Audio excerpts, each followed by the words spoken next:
మీకోసం మీరు ఒక 10 నిమిషాలు కేటాయించుకొని శివ ఇంటికొచ్చేయండి.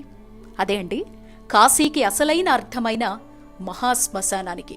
గుట్టలు గుట్టలుగా శవాలు, ఎప్పటికీ ఆరని చితిమంటలు, వికృత రూపాల్లో కాటికాపర్లు, అక్కడే జపతపాల్ని చేసుకునే సాధువులు, శరీరంలో ఏ అవయవం తనకి రోజు ఆహారంగా మారుతుందా అని వెతికే సునకాలు, మృతదేహంపై వేసిన దండలే ఆహారంగా బ్రతుకుతున్న గోవులు, చితిమంటల్నే చలిమంటలుగా భావించేవారు కొందరైతే చితి నిప్పునే వంటపొయ్యిగా బ్రతికేవారు ఇంకొందరు. రండి, కూర్చోండి కాసేపక్కడ. ఇవి కాశీలో కనపడే సత్యాలు.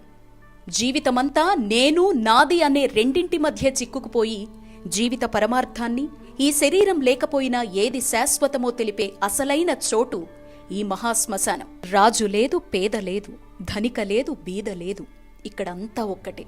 నీకోసం నీ వాళ్ళిక్కడికొచ్చినా కనీసం నిన్ను వదిలి వెళ్లేటప్పుడు